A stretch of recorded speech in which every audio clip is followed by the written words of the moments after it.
What is plasma therapy? During the current COVID crisis, lots of new words like quarantine, immunity, vaccine, plasma therapy, etc. are floating in air. In this video, let us try to understand plasma therapy in simple language with minimum use of complex technical terms. First, let us see what is plasma. When you go for a blood test, you must have come across words like RBC, WBC, and platelet in your blood report.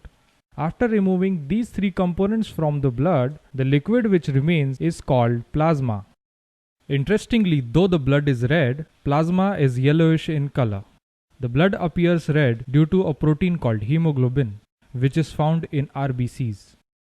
The RBC, WBC, and platelets together make up about 45% of the blood, and plasma makes up about 55%. Plasma is 92% water and 8% various substances that are dissolved. One of the substances dissolved in plasma is antibody. Antibody is a protein which provides us with immunity, that is the ability to fight against infections. Now let us take a brief look at what is antibody and what does it do. After invading, germs like bacteria, viruses start to grow their population rapidly inside our body. On the other hand, to fight against them, our body starts making antibodies, a type of protein. For each kind of bacteria or virus, distinct antibodies are made. It is like different keys for different locks. It would mean that specific antibodies are made to act against coronavirus. Now let us discuss the role of antibodies. The antibodies keep on traveling in blood looking for the specific bacteria or virus. An antibody which is made against coronavirus will recognize the coronavirus and start destroying them. Now think of a patient who has recovered from the COVID infection without any specific medications, who has defeated the corona. His body must have made a huge number of antibodies to overcome coronaviruses.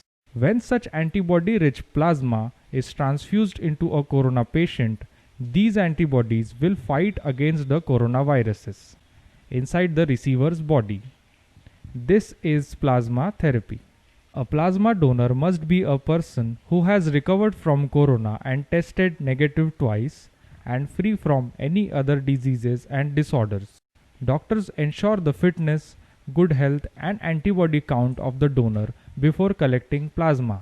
Plasma therapy cannot be said to be completely safe. It has some limitations and risks also. Hence, as of now, plasma therapy is given to serious patients only. However, until some specific medicine is made for COVID-19, plasma therapy is being considered as an alternative. Thank you. For more such videos, subscribe YouTube channel Science with Suresh Agarwal.